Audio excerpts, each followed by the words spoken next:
At this time, I would like to introduce Renee and Jan, who are presenting on Global NOG Alliance Task Force.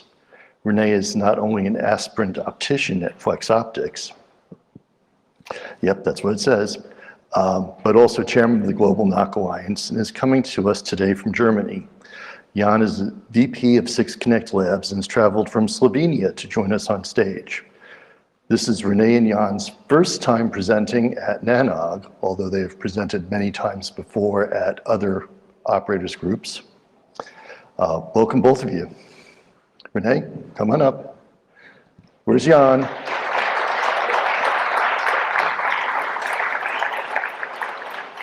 Morning. Morning. All yours. Yeah, Jan is joining later, I think. We will see. Yes, morning, good afternoon. I'm German-based, so afternoon, morning here. My name is Renee. I'm a little bit nervous right now again. I'm chairman of the board from the Global NOG Alliance and also working for Flex Optics. We're doing some transceiver things and running in orange shirts. That's our job. And with the Global NOG Alliance is the most important topic. We are supporting NOGs and people out of the community that have the idea to organize a NOG with software like Indico Systems, etc.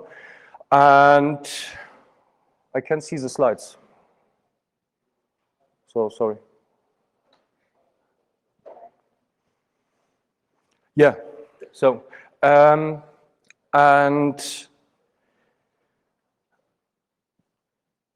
I'm working also 1-2 days in this community, and at some point I found a mentor, like it's time to thanks also Fergus for all this hard work and work he did with me together, and he taught me a lot of things, how to support this community. And what I've learned from these sessions with Fergus and the work together with Fergus was also reflect and look into the community, how you can support the community. Our job at Flex Optics is not only to create new customers or whatever, also to support the local communities, to build up new NOG meetings, etc., and support also the NOG meetings. So I've one claim, one mindset in my brain to say, okay, I live and love this community, and I'm happy I can work in this community, and I don't think in borders, I don't think in races, I don't think in genders and not in colors. So that's the reason why I supporting globally also a lot of NOG meetings.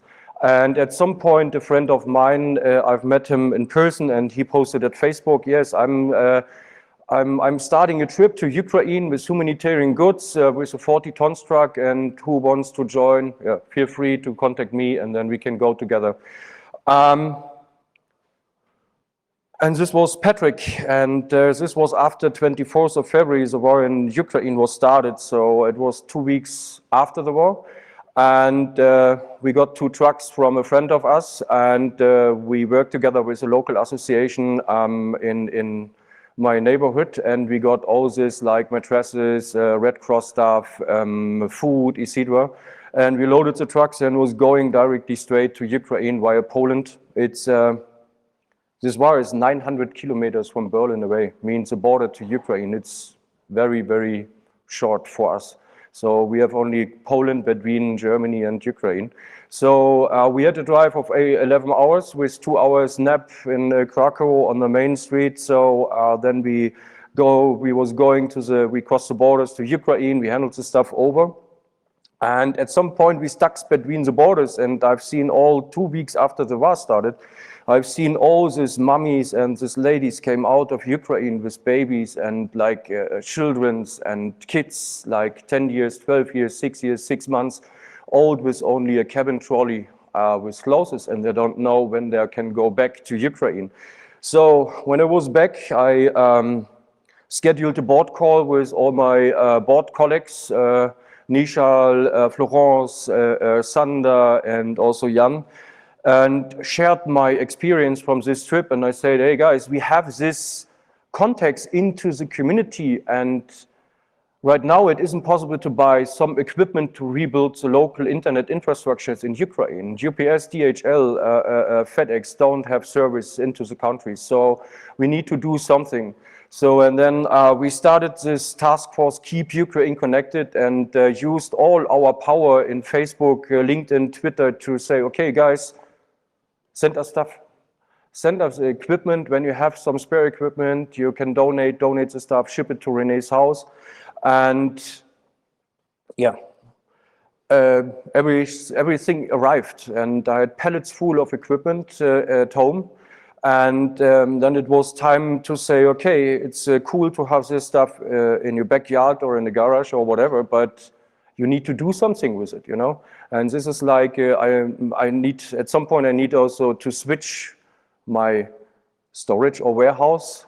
And I asked a neighbor, can I put some stuff there? Yes, no problem. So I put everything in a van and was driving to a neighbor and deloaded there.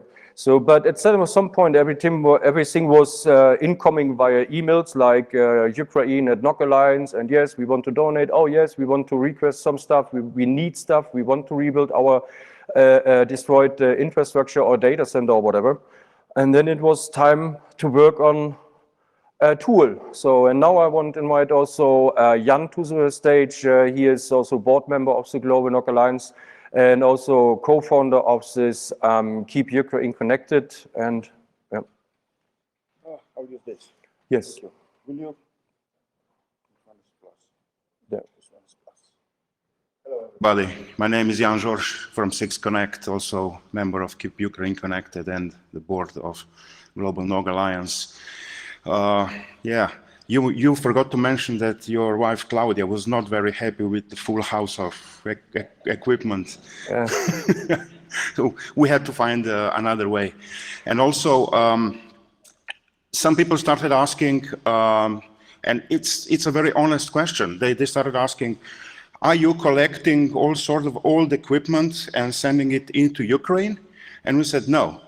We ask to Ukrainian people what they actually need, and then we ask the community on the other side what they can donate, and if there is a match, this is what gets into Ukraine.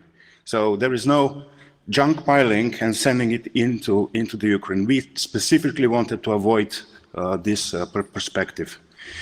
So the only way how to do this is we had to build the tool. So when things started arriving in, we were completely overloaded. Like the last message on the team channel was like 2, 3 a.m. and the next message was 6 a.m. So we were working for 3 weeks, like day and night, to keep up with all the demands. And then, meantime, Sander, Stefan, he just disappeared for 2 days. It was like no sign from him. And he actually started building the whole tool from the scratch, built for these purposes. And here in this tool, it's an online tool where you can self-register as a donator or as a requester. So people from Ukraine, our friends, they register as a requesters and put in exactly what they need. If there is a fiber splicer to fix the network, so be it. If they need servers to, for example, we sent a couple of very big, powerful servers to make the infrastructure for their CCTLD bigger. Or we, as a 6Connect, we have Anycast network, so we are now hosting .ua CCTLD to reinforce their CCTLD infrastructure. And so here, this tool is basically it's on GitHub. It's open source. So if you need something like this, hopefully you will never need something like this. If you have a disaster in your vicinity, you can download this tool and fix it up for your needs and use it for this. And this is like, you know, we went in 3 weeks from network engineers into supply-demand chain managers. So yeah, here is how you self-register. We also have Ukrainian language support. And then you log in. And here is what is actually what is offered. And so people from Ukraine can go in and see what what are possible donations and also claim what they want. And then the person who is offering this stuff gets an email saying, hey, this was claimed, please can you send it to, I don't know, a warehouse in Poland or warehouse in Germany where our volunteer drivers will put it in a van or a truck and drive it into the Ukraine. So here is a requester view, how the requesters see what is available. And yeah, we are working with our partners in Ukraine, the Ministry of Digital Transformation. They're doing a really great job with the paperwork when our drivers goes in with the van or with the truck. On Polish side, they need to wait in the queue. But when they come to the Ukrainian side, they show this paper signed by the minister and they go like, thank you, sir, go. And then we have this DEPS, that's the platform. They're quite old company to sell hardware, basically, but they were chosen by Ukrainian Internet Association as a delivery mechanism inside Ukraine. So what we do, we drive this equipment into Ukraine, basically sometimes just over the border and exchange it at the petrol station there. Or last time Marcin drove into Lviv, into their warehouse where DEPS got the equipment and also a precise list of which equipment goes to which operator at the end. So one thing. yeah. With DEPS, it's really cool. It's not we not looked to this company. It was a recommendation from the Ministry of Telecommunication and Digital Transformation from the Ukrainian minister. Also, DEPS are running business like the last 30 years in Ukraine. So for us, it's very easy to say we have a working supply chain means we're handing this stuff over, the equipment, directly after the border to Ukraine. These guys have a warehouse in Kiev and also in Lviv. The employees are driving with private cars right now, 24 hours, 7 days a week to occupied regions like Kharkiv, etc., Odessa to handle over stuff. Right now, we got new information. There are right now at this stage to rebuild also offices with our delivered access points donated by a couple of people out of the community. And yes, you want to follow up or? Yeah. So currently the most requested tool are fiber splicers because when the bombs come down, fiber in the ground is damaged. And usually the operators have like one fiber splicer, but then 10 people that can use the fiber splicer. And now they need more fiber splicers so they can send out more people to repair the splicers. Interestingly enough, when there is no war, nobody would think about the second most requested thing. These are wireless access points, internal ones, and switches with power over Ethernet. Why? Because when there is bombs, when there is alarm, people go into shelters, into bunkers, and they lose the mobile signal. They are disconnected from the world, and outside there are bombs coming down. So now they are mounting the wireless access points inside the bunkers, inside the shelters, so people can be connected to the rest of the world and maybe call the family and say, okay, we are okay outside. Bombs are coming down, but we are fine. It's a little bit easier to go through this experience if you're not entirely disconnected. Yeah. Would you like to comment on this one? Yeah, I can. So that is also on. And when we look back in 2021, 85% of everyone who was older than 15 years had access to the internet, like mobile internet, fixed internet, FTTH, etc. And give me a short, please. And I've prepared yesterday on my flight also some overviews. What happens since the war started in Ukraine up to end of March? It's only 2 weeks, but you can see like how important the internet is in Ukraine right now to use a couple of messaging possibilities or apps. So Telegram topped the charts with 54,000 new installs in 2 weeks. Bridgify was increased. Zillow, it's also increased, massive increase of the downloads, and Signal also.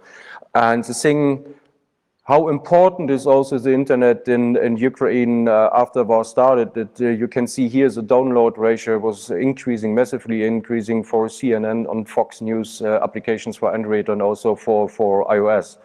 So it's a massive important thing to rebuild the Ukrainian infrastructure. Also, Ukraine was one of the leaders for electronic payment.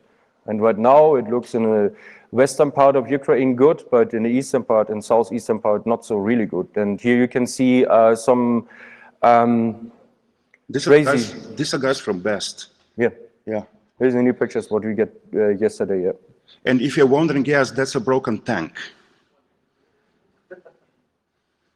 That's sad. Best is also working. We delivered also good, I think 3 new splicers last Friday, and I think Best is getting also 1 new splicer. So it means that you see in which environment the people are working and splicing the fibers back together, etc. This is, I don't want to do this job right now there, so it's crazy. And normally, when you have calls or chats with these people, they're totally relaxed. They're saying, yes, we have VAR, but we can change it. You know what I mean? we appreciate it too. And here temperatures are sub-zero. Yeah.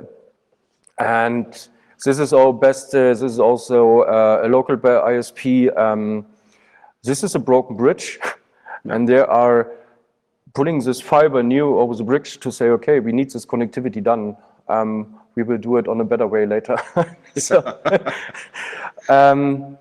I'm happy they're restoring this internet also in the occupied regions, and they don't care about it. The Russians are there, or the Russian armed forces are there, or whatever. They are doing this stuff, and this is the last 5G tower in Mariupol, who was fallen, I think, end of March, mid of April. And what I did, or what we did together, it was like a round trip to collect some stuff in Europe. I started in Germany, was going to Czech Republic, Austria, Slovenia, and for SEE 10 right meeting in Slovenia.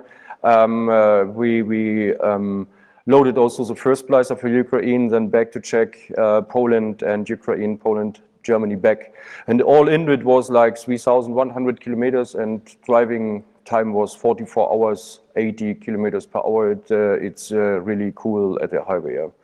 So this is when I was collecting some equipment at some friends, and this is one of my ex-employer, B6 Commercial Internet Exchange in Berlin, Technical University in Berlin. They donated, I think, 280 switches.